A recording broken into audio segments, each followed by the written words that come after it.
जय श्री गणेश।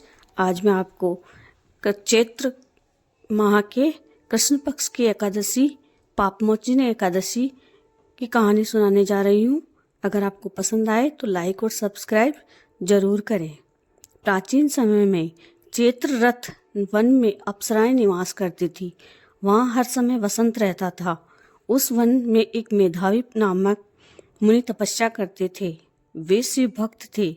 एक दिन मंजूघोषा नामक एक अप्सरा उनको मोहित करने के लिए सितार बजाकर मधुर मधुर गान गाने लगी। उस समय शिव के शत्रु अनंग कामदेव भी शिव भक्त मेधावी मुनि को जीतने के लिए तैयार हुए। कामदेव ने उस सुंदर अप्सरा के भ्रू को धनुष बनाया, कटाक्ष को उसकी प्रत्यंचा, उसके नेत्रों को उसने संकेत बनाया और कूचों को कुरी बनाया। उसने मंजूघोषा अप्सरा को सेनापति बनाया। इस तरह कामदेव अपने शत्रु भक्त को जीतने को तैयार हुआ। इस समय मेधावी मुनि भी युवा और हष्ट पुष्ट थे। उन्होंने यज्ञोपवीत और दंड धारण कर रखा था। उस मुनि को देखकर मंजूघोषा ने धीरे धीरे मधुर वाणी से वीणा पर गाना शुरू किया। मेधावी मुनि भी मंजूघोषा के मधुर गान पर तथा उनके सौंदर्य पर मोहित हो गए। वह अप्सरा उस मुनि को कामदेव से पीड़ित जानकर आलिंगन करने लगी। वह मुनि उनके सौंदर्य पर मोहित होकर शिव रहस्य को भूल गए और काम के वशीभूत होने के कारण उन्हें दिन और रात्रि का कुछ भी ध्यान न रहा। एक दिन मंजूघोषा उस मुनि से बोली, हे मुनि, अब मुझे बहुत समय हो गया है, मुझे स्वर्ग जाने की आज्ञा दीजिए। उस अप्सरा के ऐसे वचनों को सुनकर मुनि बोले, हे सुंदरी, तू तो आज इस संध्या को आई है, अभी प्रातःकाल तक ठहरो। मुनि के वचनों को सुनकर वह उनके साथ रमण करने लगी और बहुत समय बिता दिया। फिर उसने मुनि से कहा, हे मुनिदेव, अब आप मुझे स्वर्ग जाने की आज्ञा दीजिए। मुनि बोले, अरे अभी तो कुछ ही समय नहीं हुआ है, अभी कुछ देर और ठहरो। इस पर वह अप्सरा बोली, हे मुनि, आपकी रात्रि तो बहुत लंबी है, अब आप सोचिए कि मुझे आपके पास आए कितना समय हो गया है।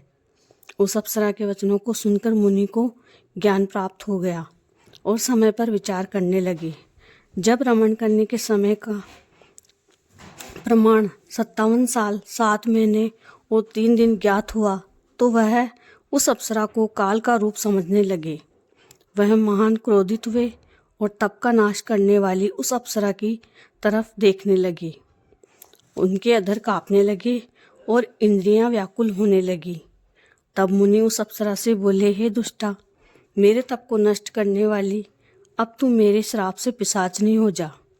तू महान पापिनी और दुराचारिणी है, तुझे धिक्कार है। उस मुनि के श्राप से वह पिशाचनी हो गई। तब वह बोली, हे मुनि, अब मुझ पर क्रोध को त्याग कर प्रसन्न हो जाइए और इस श्राप का निवारण कीजिए। तब मुनि को कुछ शांति मिली और वह पिशाचिनी से बोले, रे दुष्टा, मैं तुझे श्राप से छूटने का उपाय बतलाता हूँ। चैत्र माह के कृष्ण पक्ष की जो एकादशी है उसका नाम पापमोचनी है। उस एकादशी का व्रत करने से तेरी पिशाचिनी की देह छूट जाएगी। इस प्रकार मुनि ने उसको समस्त विधि बतला दी और अपने पिता च्वयन ऋषि के पास चले गए।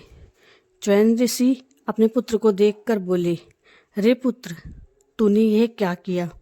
तेरे समस्त तप नष्ट हो गए हैं। मेधावी बोले, हे पिताजी, मैंने बहुत बड़ा पाप किया है, आप उससे छूटने का कोई उपाय बतलाइए। च्वयन ऋषि बोले, हे तात, तुम चैत्र माह के कृष्ण पक्ष की पापमोचनी नाम की एकादशी का विधि और भक्ति पूर्वक व्रत करो। इन वचनों को सुनकर मेधावी ऋषि ने पापमोचनी एकादशी का विधि पूर्वक उपवास किया, जिसके प्रभाव से उनके समस्त पाप नष्ट हो गए। मंजूघोषा अप्सरा भी पापमोचनी एकादशी का व्रत करने से पिशाचिनी की देह से छूट गई और सुंदर रूप धारण करके स्वर्गलोक को चली गई। लोमस ऋषि बोले, हे राजन, इस पापमोचनी एकादशी के प्रभाव से सब पाप नष्ट हो जाते हैं। इस एकादशी की कथा के श्रवण करने और पढ़ने से 1000 गोदान का फल मिलता है। इस व्रत के करने से ब्रह्म हत्या करने वाले, अगम्मागमन करने वाले आदि सभी के पाप नष्ट हो जाते हैं और अंत में स्वर्ग को जाते हैं। जय श्री गणेश।